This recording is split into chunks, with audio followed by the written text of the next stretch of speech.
नमस्कार, विंध्या टाइम्स में आपका स्वागत है। मध्य प्रदेश में विधानसभा के चुनाव के चलते पार्टियों ने अब अपना प्रत्याशी घोषित करना शुरू कर दिया है और मध्य प्रदेश में पहला अगर किसी ने घोषित किया है प्रत्याशियों की लिस्ट तो वो है बहुजन समाज पार्टी।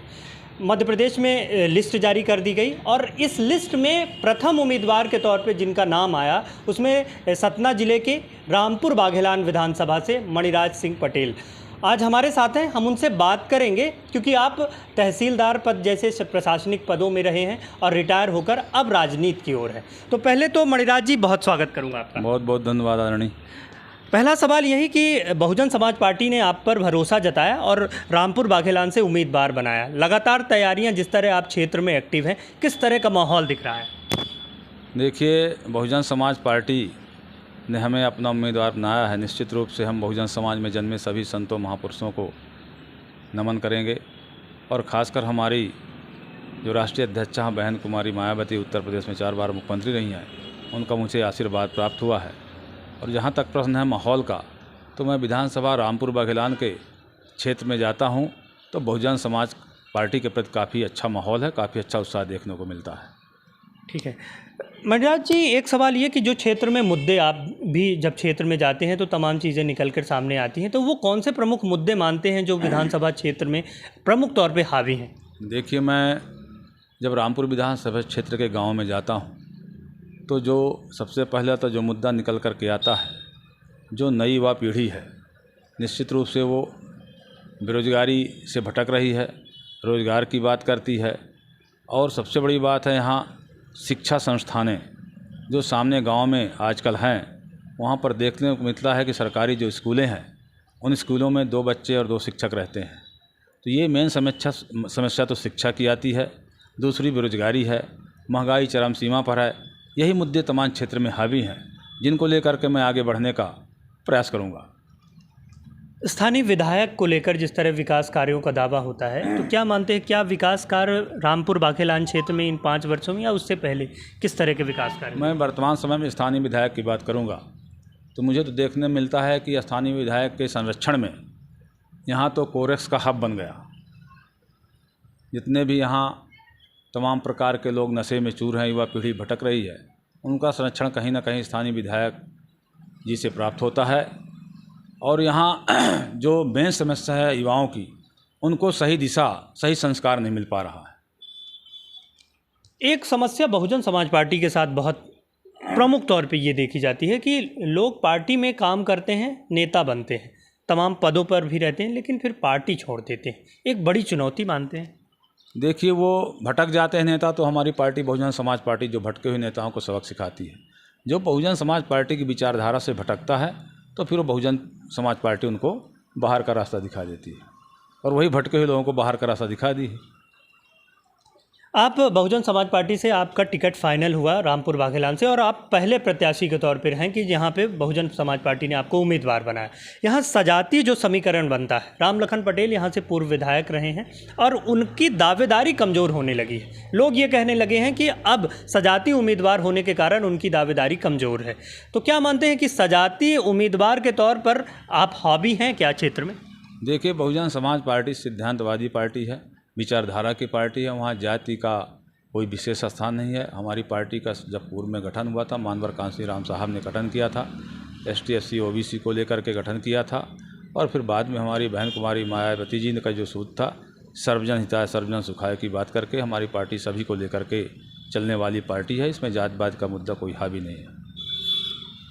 प्रमुख मुद्दा अगर विधानसभा क्षेत्र में अगर ऐसा लगता है कि जनता एक बार मौका देगी तो अगर पद पे आए तो ये काम करेंगे, हमारा प्रमुख मुद्दा होगा अगर हमें मौका जनता जनार्दन का आशीर्वाद प्राप्त होता है और हम जीत करके विधायक के रूप में विधानसभा भोपाल में पहुंचते हैं, तो सबसे पहले मुद्दा हमारा शिक्षा को लेकर होगा कि यहाँ का जो स्थानीय युवक हैं उनको अच्छी शिक्षा मिले। दूसरा हमारा मुद्दा महंगाई पर, बेरोजगारी पर, ये हमारे विशेष मुद्दे होंगे, इन पर मैं बात करूँगा। बहुजन समाज पार्टी की लड़ाई BSP की लड़ाई कांग्रेस से या BJP से? बहुजन समाज पार्टी की लड़ाई, बहुजन एक विचारधारा है। बहुजन समाज पार्टी की लड़ाई, बहुजन समाज पार्टी के सामने कोई भी पार्टी टिकने वाली नहीं इस बार। क्षेत्र में इम्पैक्ट है? निश्चित रूप से 100% बहुत अच्छा उत्साह देखने को मिलता है, बहुत अच्छा विश्वास हमारे जनता जनार्दन का, हमारे मतदाता भाइयों का हमारे ऊपर आशीर्वाद है और सभी समाज का मेरे ऊपर आशीर्वाद प्राप्त है। मणिराज जी, एक सवाल ये कि जो रामपुर बाघेलान का क्षेत्र है उसमें फैक्ट्रियां बहुत हैं, उद्योग हैं, लेकिन आज भी यहाँ के जो युवा है वो बेरोजगार है, रोजगार के लिए बाहर बड़े शहरों में जाता है। तो क्या मानते हैं कि इसका प्रमुख कारण क्या है? इसका प्रमुख कारण जो है यहाँ पर स्थानीय फैक्ट्रियाँ हैं। निश्चित रूप से मैं कहना चाहूँ कि स्थानीय फैक्ट्रियों में यहाँ पर जो पूंजीपति लोग हैं वो भारतीय जनता पार्टी के दबाव में हैं। यहाँ जन सामान्य को रोज़गार नहीं मिला है, लोग यहाँ से पलायन कर रहे हैं। और मैं अच्छी तरह से जानता हूँ कि आप जानते हैं भारतीय जनता पार्टी जो है वो यहाँ पूंजीवाद को बढ़ावा दे करके अडानी अंबानी जैसे पूंजीपतियों को बढ़ावा देती, तो यहाँ भी अडानी अंबानी जैसी फैक्ट्रियाँ भी उसी प्रकार पूंजीपति हैं, स्थानीय लोगों को रोज़गार नहीं दी है। निश्चित रूप से मैं प्रयास करूँगा कि जो पलायन हो रहा है, हमारे युवा यहाँ से भटक रहे हैं, मुझे अगर मौका मिला तो मैं फैक्ट्रियों में अपनी बात रखूँगा और प्रयास करूँगा कि जो स्थानीय कोटा होता है उसके हिसाब से यहाँ लोगों को रोज़गार मिले। एक सवाल ये कि बहुजन समाज पार्टी का जो प्रभाव था वो विंध्य में बहुत ज़्यादा था, लेकिन धीरे धीरे वो प्रभाव कम होता दिख रहा है। ये कहना है कि बीएसपी का बड़ा वोट बैंक बीजेपी के साथ शामिल हो गया या शिफ्ट हो गया। क्या मानते हैं कि इसमें कितनी बात? देखिए, बीएसपी एक विचारधारा है। मैं तो मानता हूँ कि पूरे जब से बहुजन समाज पार्टी का गठन हुआ और लगातार बहुजन समाज पार्टी का वोट बैंक बढ़ते क्रम में आज तक आया है। अभी भी आप देख लें, अभी मैं रामपुर की बात करूंगा कि इसके पूर्व जो रामपुर विधानसभा के प्रत्याशी थे तो वो 53,000 वोट पाए थे। इसके पहले वो कम वोटों से विधायक बन गए थे, 43,000 45,000 से, लेकिन इस बार 53,000 वोट पाए हैं। तो मैं तो ये मानने को तैयार नहीं हूँ, और न ऐसा है भी। लोग बहुजन विचारधारा से जुड़ रहे हैं, बहुजन विचारधारा कर्मा आगे बढ़ रहा है। बाबा साहब की बनाई हुई ये विचारधारा है। निश्चित रूप से हमारे संविधान के निर्माता बाबा साहब का, मानवर कांसीराम साहब का, हमारी राष्ट्रीय नेता और हमारी अध्यक्षा बहुजन समाज पार्टी की जो विचारधारा है उसको लेकर के बहुजन समाज का कारवा यहाँ वोट बैंक के रूप में आगे बढ़ रहा है। ये बिल्कुल भ्रम है कि यहाँ बहुजन विचारधारा और बहुजन खत्म हो गई है, बहुजन समाज पार्टी की वोटें कमी है, ऐसा कहीं कुछ नहीं है। हम लगातार वोटों में हमारा इजाफा हो रहा है। कि यहाँ के स्थानीय विधायक विक्रम सिंह हैं, उनका परिवार यहाँ लंबे समय से राजनीति कर रहा है। हम अभी पिछले दिनों उनका एक इंटरव्यू किया था हमने, तो उन्होंने ये कहा कि यहाँ की जनता ने उनके परिवार को शुरू से आशीर्वाद दिया और आज भी देती आ रही है। तो वो विकास कार्य अगर नहीं हुए होते तो क्या जनता उनको आशीर्वाद देती? निश्चित रूप से उनका परिवार लंबी समय से राजनीति कर रहा, मैं मानने को तैयार हूँ। पर अभी आप देखे होंगे यही रामपुर में 4-4 बार 5-5 बार यही परिवार हारा है, बहुजन से हारा है, जनता दल से हारा है। तो तमाम बातें ऐसी नहीं है कि ये परिवार को ही यहाँ की जनता चाहती है।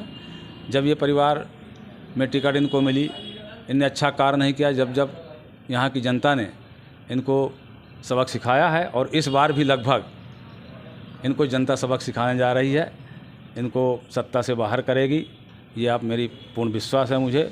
इस बार यहाँ विकास कार्य नाम की कोई चीज़ नहीं हुई है, सिर्फ और सिर्फ बेरोजगारी का आलम बढ़ा है। संस्कार बहन लोगों की स्थापना करने का इनका बड़ा श्रेय है। यहाँ युवा पीढ़ी हमारी, उनको संस्कार की आवश्यकता है, जो वर्तमान विधायक उसमें नेतृत्व में कहीं ऐसा दिख नहीं रहा है। तो ये थे हमारे साथ बहुजन समाज पार्टी के प्रत्याशी मणिराज सिंह पटेल। बड़े सधे हुए शब्दों में कहा कि अगर पार्टी ने जिस तरह मौका दिया है और जनता एक बार मौका देगी तो वो तमाम विकास कार्य जो रामपुर बाघेलान में अभी तक नहीं हो पाए उनको जनता के बीच पहुंचाकर उनके काम करने की कोशिश होगी। और विधानसभा में जिस तरह स्थानीय विधायक को लेकर कहा कि इतने कार्यकाल के होने के बाद भी वो विकास कार्य जो होने चाहिए थे वो क्षेत्र में नहीं हुए। बहुत बहुत धन्यवाद।